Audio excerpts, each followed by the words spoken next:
started. We have defensive coordinator Jordan Lesley. Questions for Coach Lesley? Right?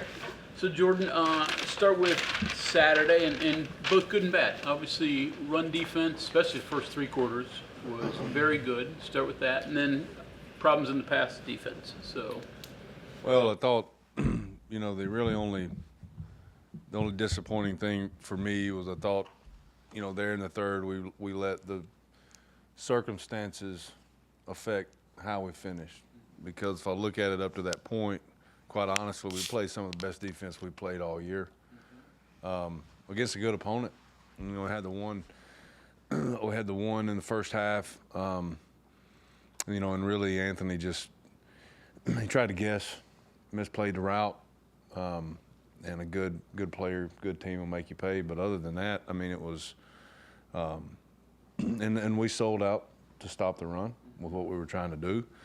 But we had some guys that, and some as a unit we played. We did some really good things, and I thought we let the things that right at the fourth down, that was really the one. We let some circumstances just affect how we finished the game. So that was disappointing, but it was way more good than bad. So this week, similar. It's a different offense, but how do you try to defend Arizona? Well, where you just play to their strengths and start there. Know what you have to do and work on doing that, and find some different ways to give yourself an advantage, and see what as we had adjusted through the game last week, kind of saw where that game was going. Then off of that, there's some good things to look at, but there's some things that you're like, all right, we can't do that. So stay away from those, get better at what we're trying to do. We know what the challenges are in this offense. We know who the challenges are in this offense. So you got to go play to that. Obviously, wide receivers, issue number one. What are the unique things he brings, and what are the problems he creates? Well, I think that when you watch him play, I think that he plays the position of receiver at an elite level, and it's all the little things. It's route running, it's coming back to the ball, it's catching the ball, it's body control, it's using his body depending on the route. Those are the big differences I see. He's as good as anybody in the country, as good as anybody will see. You're not just going to take one guy like that out of the game. You do the best you can, because there's other talented players as well. With the quarterback, the other receiver, number 5, running back catches the ball well out of the backfield. Tight end is essentially a big receiver type body. So there's issues more than just him, but he plays the position as good as anybody that we've seen. It's no secret you just can't play straight man against him. That goes without saying, right? No, you're not gonna wholesale and live in that. Right. Some people have, but we're not. After the game, Hyman was asked about the long touchdown, and he said that they saw a chance to go tempo, and that Williams threw a strike. I don't know. Is that something that popped up there? I figured I'd ask you instead of take his word on that one. Say that again. I just didn't hear. Kansas State coach said in their long touchdown, they saw a spot to go tempo, and Williams threw a strike. He said that, not you. I was going to see it. Did you see something there where they went fast and stopped?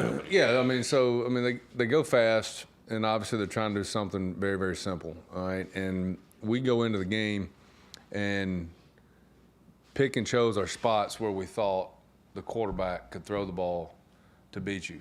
And obviously you're selling out to stop the run.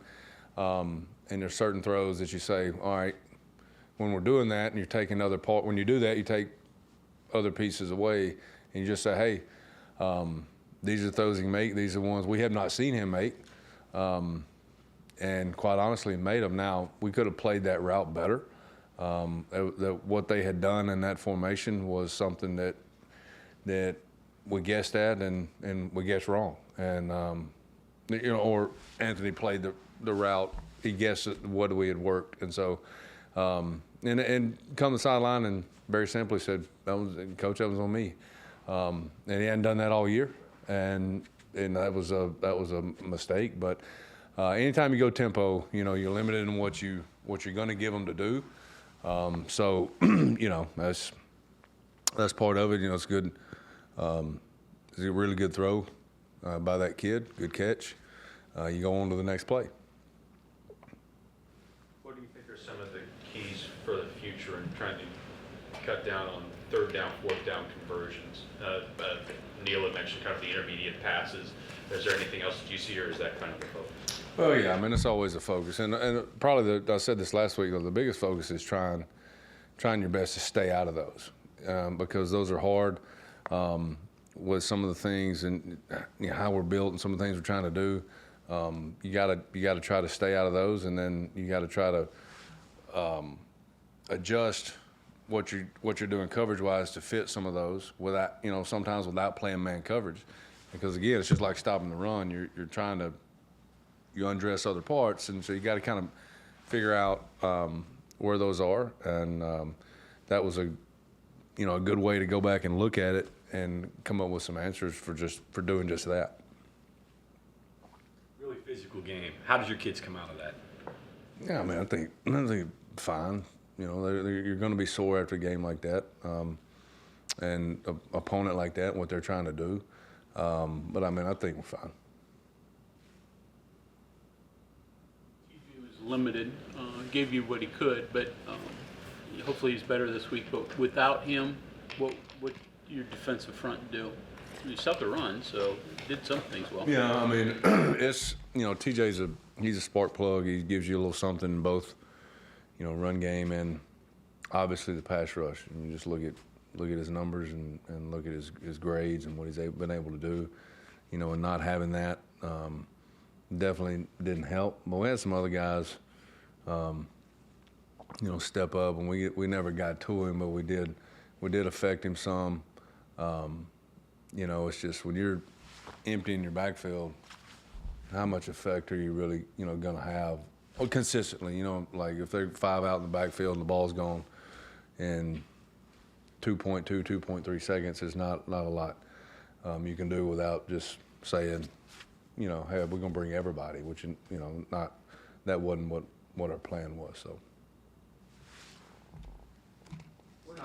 How would you compare Arizona? Who opponents that we think of that come to mind when you think of them? Obviously, they're a lot different than Kansas State, the way they what would you say style-wise? Who would you compare them to? On our schedule, I'd probably, I don't know. They're a lot different than anybody we've played. Just the style of offense.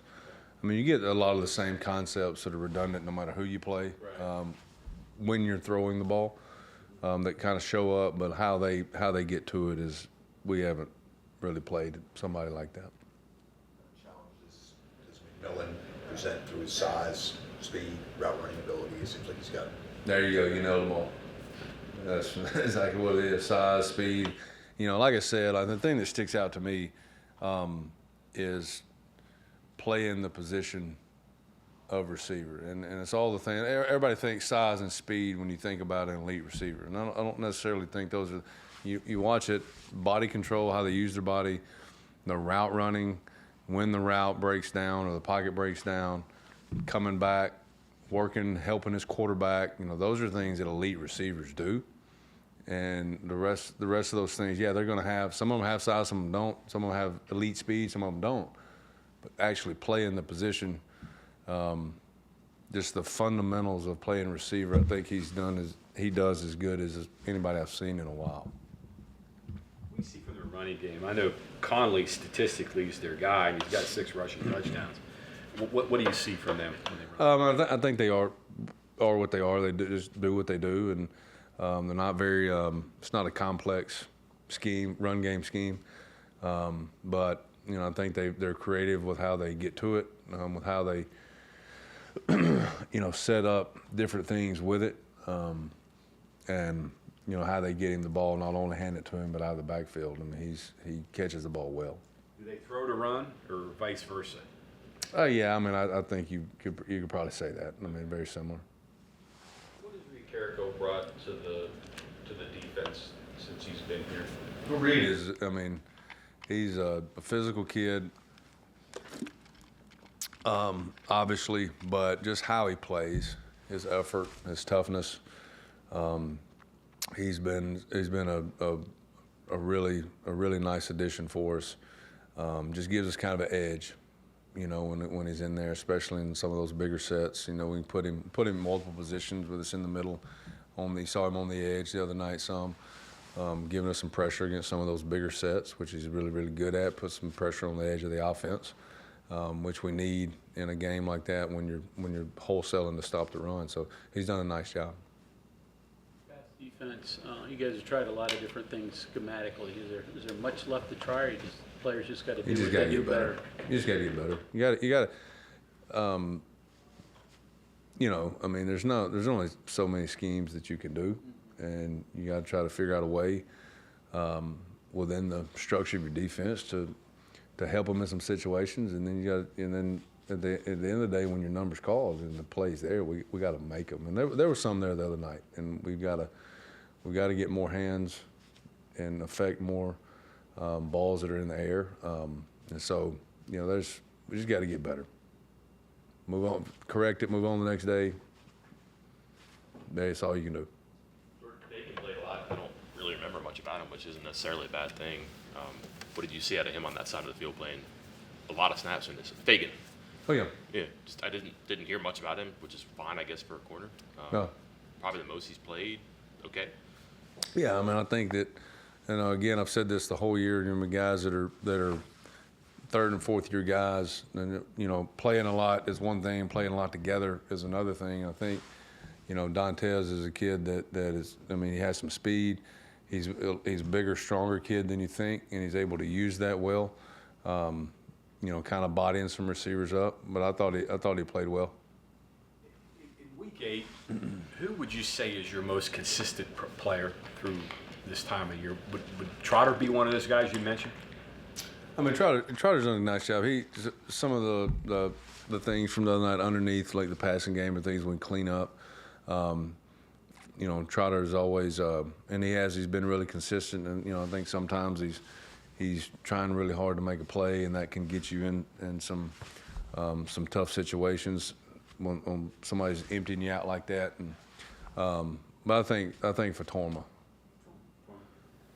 I mean, yeah, that's a somewhere in day 1, day 2 draft pick center. The other night, and he did a phenomenal job, and has consistently in every game done things in the middle of our defense that has really been the success of our rush defense. That he's been one of the main reasons why. Is that something you had expected out of him from the start, or is there even a little bit of a, hey, it's a little bit surprising? No, I mean, I think that you know, if I go back to last year, and here's a young man who was in a system that quite honestly really didn't fit his skill set and wasn't highly recruited out of the portal, and we didn't, which was fine because we were going to ask him to do things that fit more what he could do with his body type, his strength, and his athletic ability. And so really last year is the same. It's like, don't confuse experience with experience together. So you're in kind of new system, you're doing new things. Even though you played a lot of defensive line in your college career, you're doing something different. And then now, in the second year, you really start to see, you know, him take it and kind of, you know, be this difference maker at nose guard, which he's done. So it's really not a surprise. We've seen it a lot through the last year and a half, particularly at practice. Watch him grow, watch him make the position his own. And then watch what he's able to do against some really, really good interior offensive linemen has been fun to watch. But no, it hasn't been a surprise. Is there any sense of, because the run defense, et cetera, there are different parts of the pass rush even the last 4 weeks have actually been playing well. Are there any sense with any of the players, any conversations, like if we're not getting it done pass defense-wise, we even need more? Like Sean Martin played well, but there were some opportunities that were almost sacks, and then Johnson got away and then was able to connect on something. Do you need more from certain parts that are even playing well when you're down on a fast? No, I mean, you continue to find ways to get them in positions to affect the quarterback. And that's, whether that is just continue your fundamentals of pass rush, I mean, that one with Sean, I mean, that's a 4th and 5. Is an unbelievable ball get off, unbelievable rush. I mean, like the guy gets away, but there's a lot that you can diagnose with that play if you go back and you really watch it. But I mean, you're not gonna come up with all of these exotic pass rush schemes. Those guys can do. Sean's an example. You use that, like, he's a power guy, he's a long guy, and you just try to find ways to get them, whether that's 3-man rush, 4-man rush, whatever it is, get them lined up in the wherever you need them. My point is, those are the only changes you're going to make. You may change your fronts, you may do different things, but you're not going to wholesale go out and just, hey, we're going to become the zero blitz team. You're not going to do that. But yeah, I mean, they've done some good things, and we'll continue to get them in ways to help us out. And that's one thing that has got to help us in pass defense, is the pass rush. It's like, and that's easy to say, and then you have an opponent like the other night, like they're emptying you out and the ball's gone. How much, what I'm saying? Like, and there are tons of ways. Like, everybody always thinks a sack or when he's flushing the quarterback are the ways to affect him. And there's all kinds of ways to affect him. We got to, one of the things we can get better at is getting our hands up. Batting more, recognizing, pass sets, quick games when somebody's doing that to you. There's a lot of different ways to affect it. What's the next step for him? What to get him to the next level? What's he going to do? Well, not next level, but next level of play. He'll not do anything other than what he's done. Keep playing the way he's playing. And that's the good thing about having a guy in there like that, is now people have to just play in the way he's playing. They got to know where he's at. Okay. And so if you can get that, especially that position, you can create opportunities elsewhere, particularly in the run game.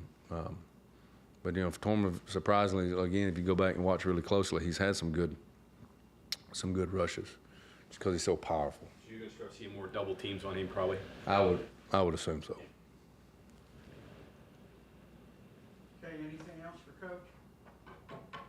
All right, thank you very much. Thanks, guys.